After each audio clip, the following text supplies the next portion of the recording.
ปิดภาพมาพี่น้องโธ่พี่น้องเอ้ยวิถีชีวิตพี่น้องเอ้ยอยู่ไห้อยู่หน้าคือเก่าเด้อพี่น้องอยู่ไห้อยู่หน้าคือเก่าพี่น้องภาพธรรมศาสตร์พี่น้องท้องไห้ท้องหน้าพี่น้องอยู่ไห้อยู่หน้าคือเก่าบ่แอก็ได้เดินทางไปว่างกับดักพี่น้องเถียงหน้าพี่น้องเอ้ย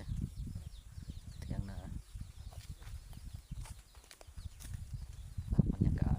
แดดจ้าดีพี่น้องแดดจ้าดีนี่ก็เป็นเวลาอยู่บ่ายสามพี่น้องบ่ายสามเด้อภาพบรรยากาศพี่น้อง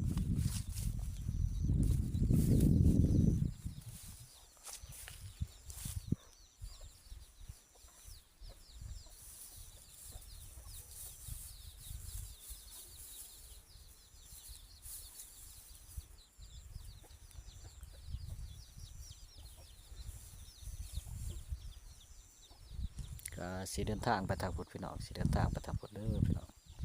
เดินทางไป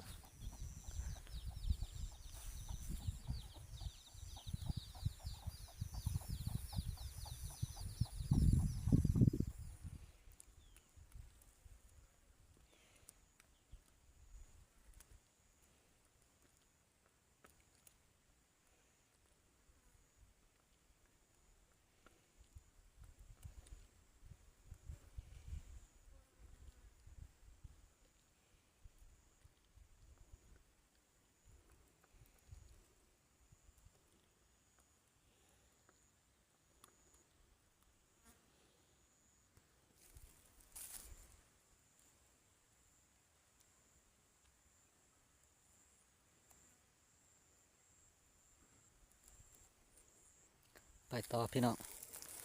กำลังเดินทาง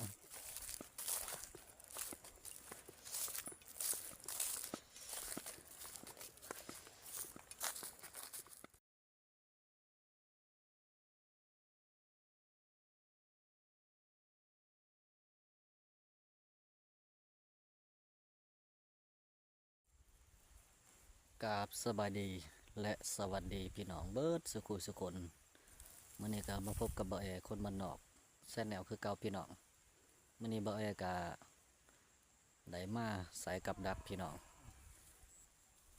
ตามทุ่งไร่ทุ่งนาหรือว่าสวนมันสำปะหลังพี่น้องเบิ่งสภาพบรรยากาศพี่น้องเห็นบ่พี่น้องภาพบรรยากาศสวยงามพี่น้องกำลังเดินทางไปเด้อพี่น้องกำลังเดินทางไปบ่าวแอกะสิไปใส่กับดักตามสวนมันสำปะหลังพี่น้องกำลังเดินทางไปผู้เดียวพี่น้อง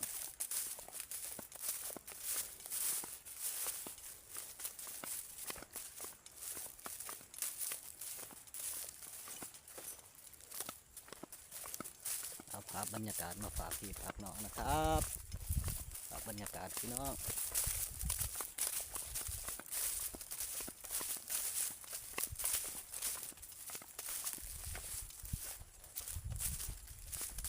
บอนที่ว่า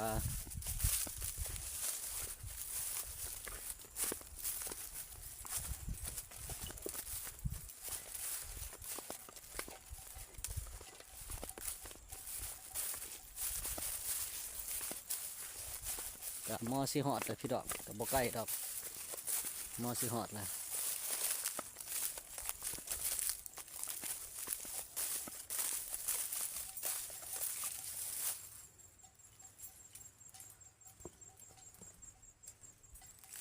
ก็มาฮอดแล้วพี่น้องสวนมันสำปะหลังที่ว่าบ่แอสิได้ไปใส่กับดักพี่น้องใส่กับดักเอาหนูพี่น้อง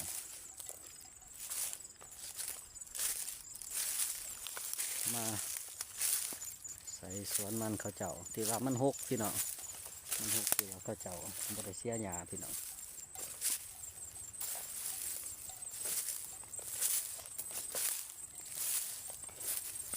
ภ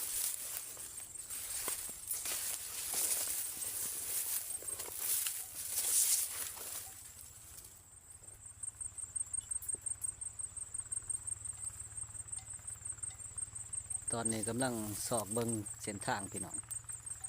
เส้นทางที่ว่าห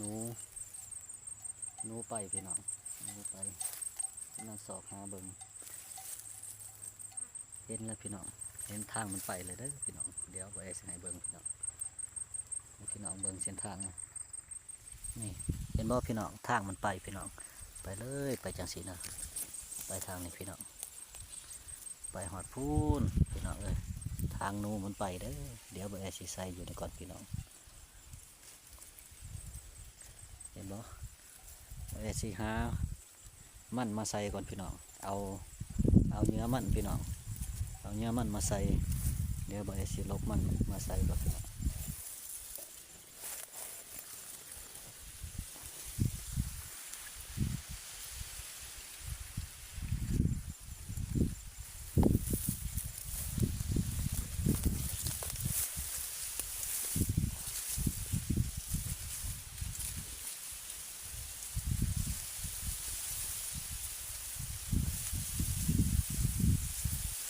บอกพี่น้อง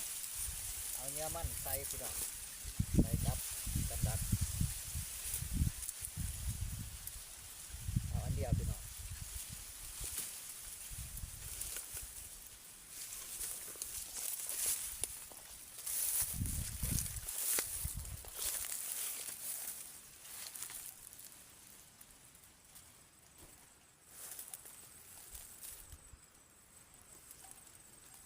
ก่อนอื่นเอาแป้งก่อนเด้อพี่น้องเด้อแป้งให้มันเป็นแป้งก่อนเพราะว่าเอาสิว่างกับดักใส่พี่น้องว่างใส่มันเนี่ยพี่น้องแป้งแล้วพี่น้องก็เอาสันนี้พี่น้องเอาสันนี้แล้วก็ว่างกับดักใส่พี่น้อง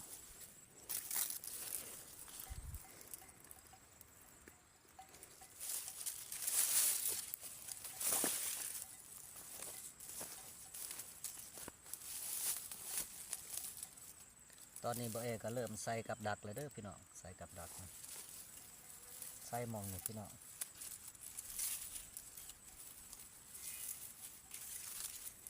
เอาเนื้อมันพี่น้องตัดเนื้อมันใส่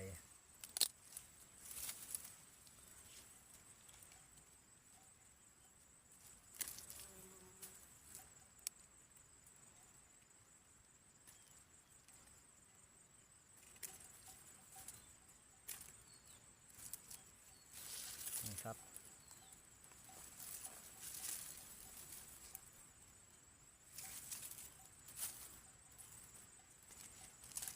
ลังนี่พี่น้องลังในบ่มีหลีกมันพี่น้องลืมเฮ็ดใส่ก็เลยบ่ได้เอาตัวนี้มาใส่พี่น้อง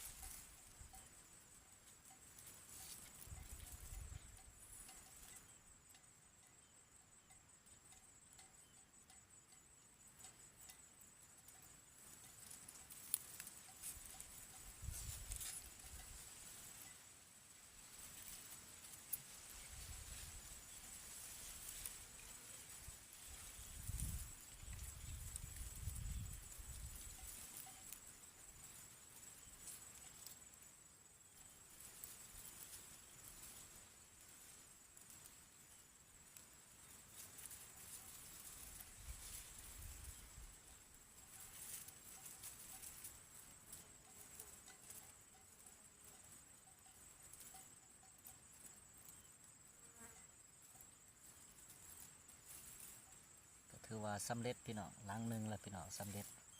ไปต่อพี่น้องไปหาต่อมองใส่พี่น้อง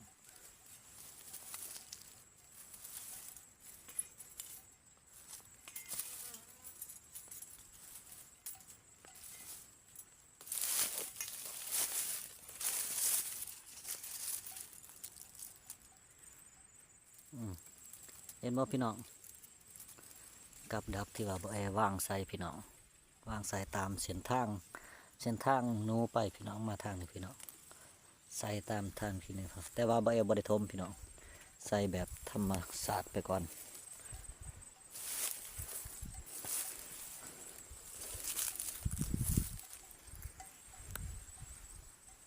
หลังจากที่ว่าใส่เลยหลังหนึ่งพี่น้องก็มาต่อห ลังที่สองพี่น้องแต่ว่าได้หาทางคือเก่าพี่น้องทางที่ว่ามันเดินมันไปนะพี่น้องถ้าว่าเพาะอะไรบ่ก็จังสิได้วางใส่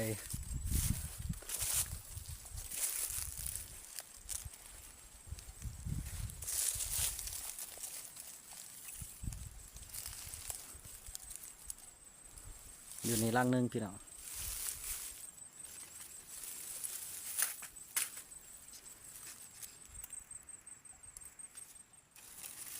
ก็จะได้ว่างอีกพี่น้องหลังหนึงพี่น้องตามเส้นทางมันคือเก่าพี่น้องเห็นว่าเส้นทางมันไปนะวางเส้นทางหลังเก่าหลังที่สามตามมาพี่น้องก็จะไปต่อพี่น้องหลังที่สี่ไปเบิ่งต่อไปซอกต่อพี่น้อง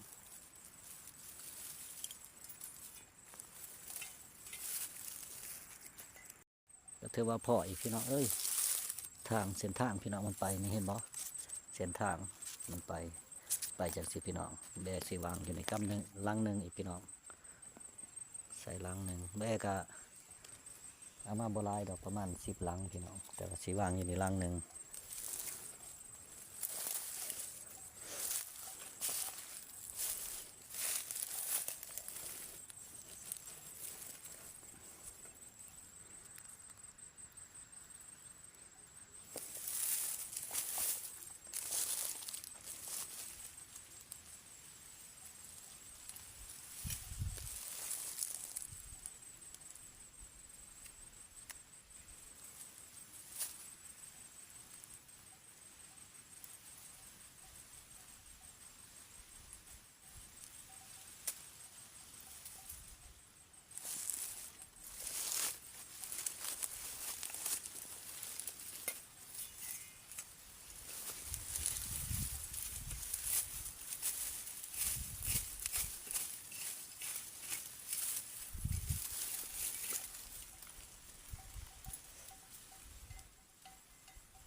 ก็ถือว่าอยู่หันลังหนึ่งพี่น้องไว้ใส่หมองในลังหนึ่งเด้อพี่น้อง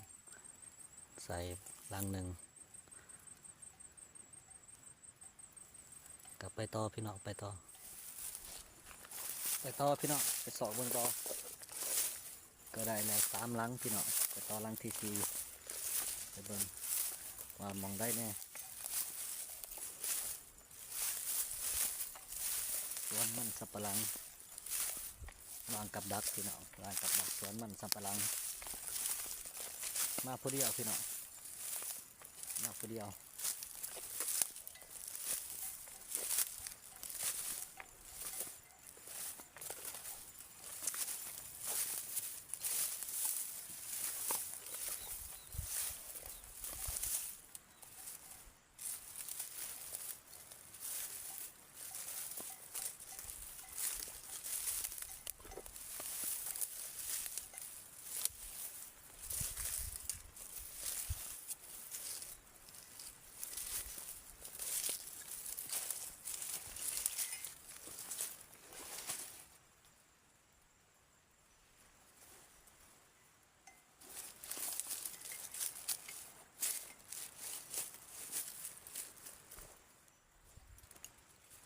ไปต่อตามเบิ่งพี่น้อง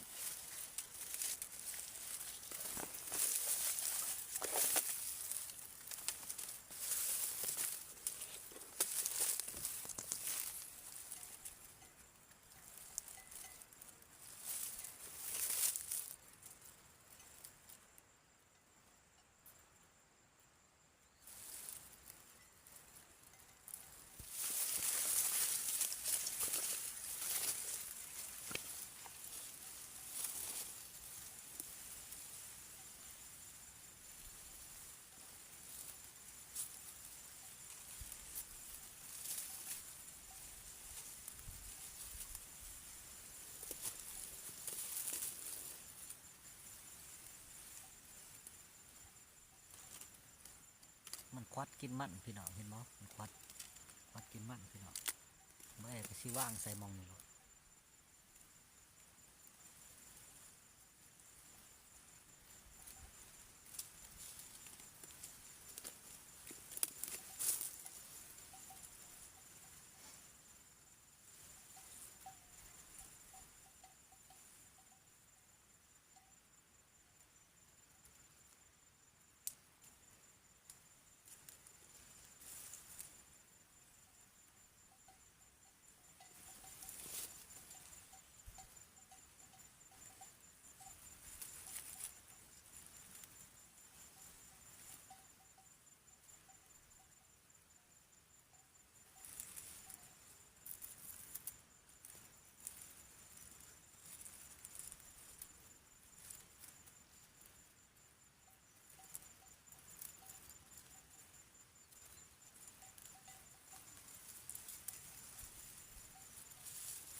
ไปต่อพี่น้องไปหาใส่มองเส้นทางใหม่พี่น้องวันที่ว่ามันไตพี่น้องไปตามเส้นทางมันพี่น้องไปต่อเห็นบ่พี่น้องสวนมันสำปะหลังพี่น้องสวนมันสำปะหลังไปต่อ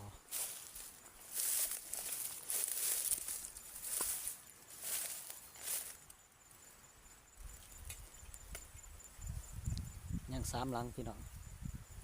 ยังสามหลังกับซีเบิร์ตพี่น้อง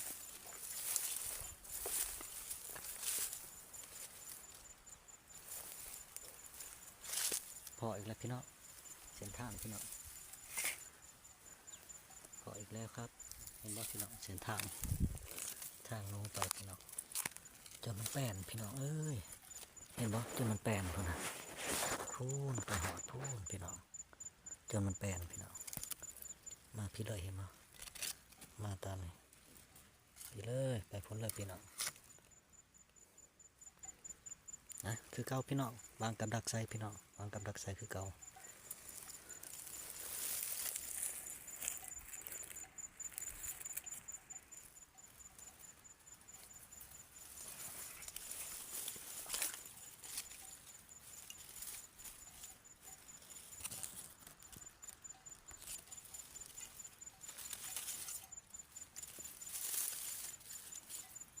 วางกับดักพี่น้องเส้นทางโน้ไปพี่น้องเส้นทางโน้ไป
ต่อพี่น้อง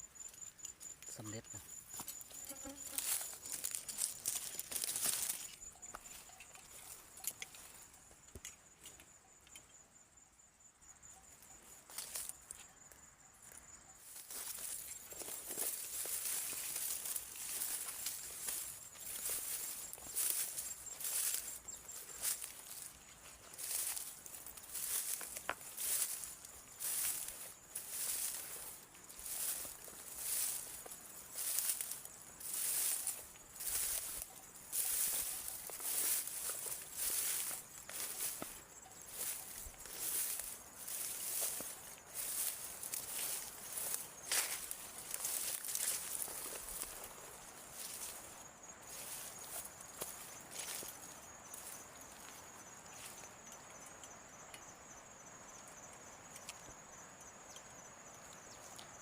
ภาคเบื้องนั้นพี่น้อง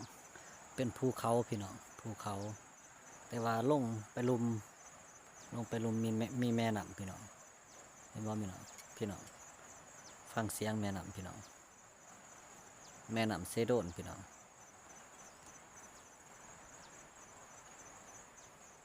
เบื้องนั้นเขาเจ้าทางพี่น้องทางเฮ็ดให้เฮ็ดสวนพี่น้องไปต่อพี่น้อง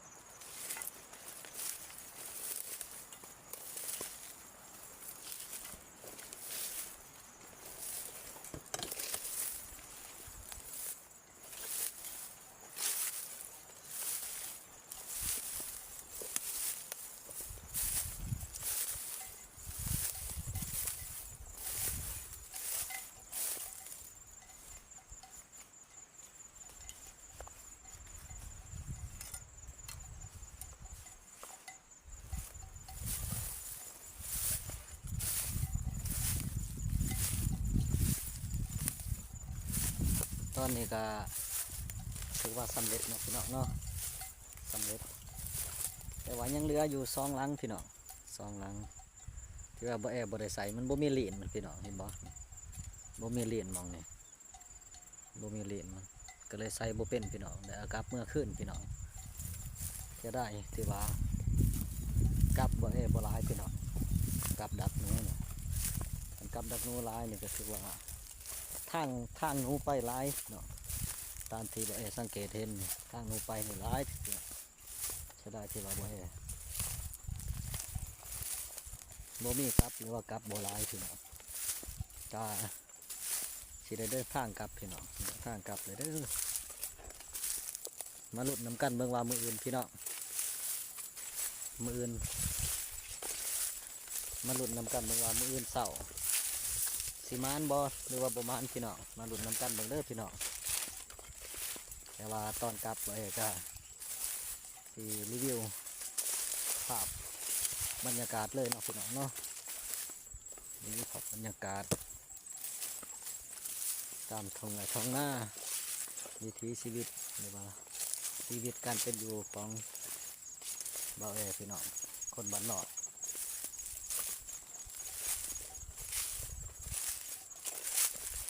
กลับเลยเด้อครับ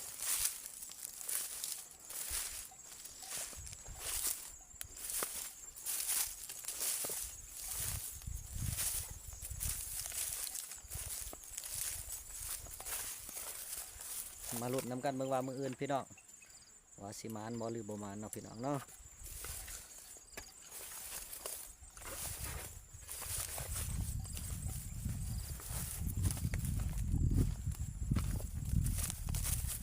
กำลังเดินทางกลับ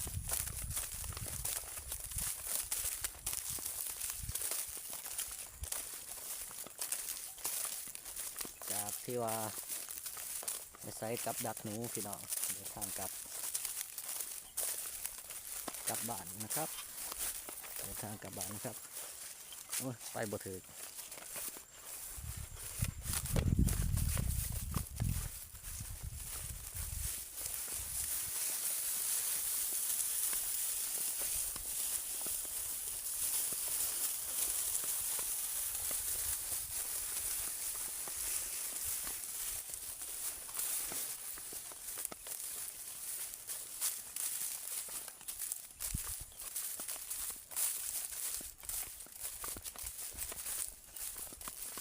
ห็นเขาจะออกมาเบิ่งงัวพี่น้องเดี๋ยวจะเอาภาพบรรยากาศมาให้เบิ่ง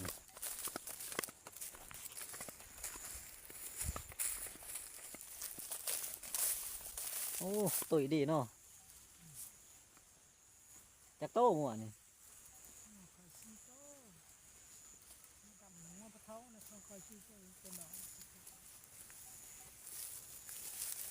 งัวเพิ่นพี่น้อง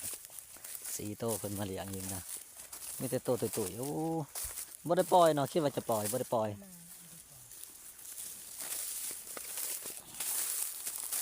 กลับก่อนไปใส่กราบลองเบิ่งว่าสิมานบ่หรือบ่มาน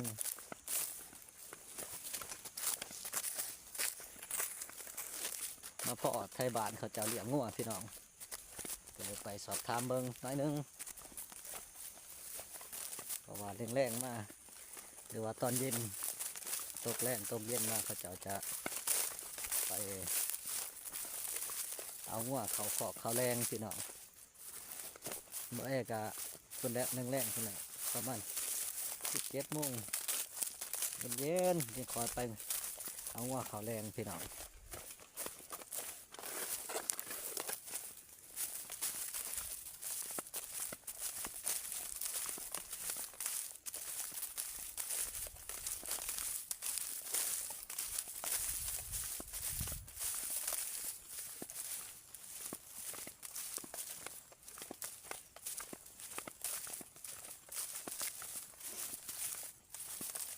อากาศมันก็ร้อนร้ายพี่น้องแดดจ้าร้ายพี่น้องพอมันกระตกฤดูร้อนเลยพี่น้องเขาฤดูร้อนนะร้อนร้าย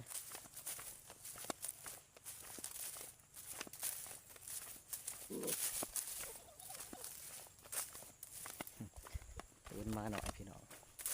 มาหน่อยปุ๊บบ่อยอ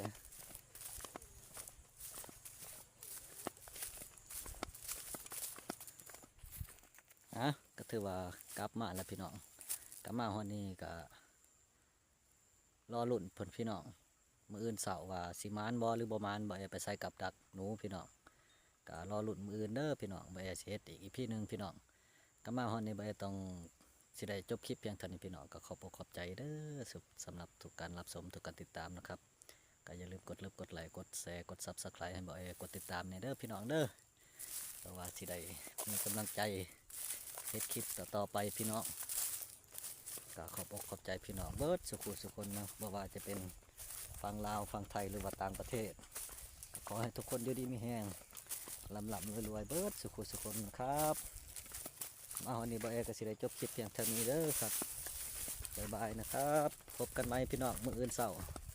พยายามกับดักพี่น้องว่ามานบ่หรือบ่มานบ๊ายบาย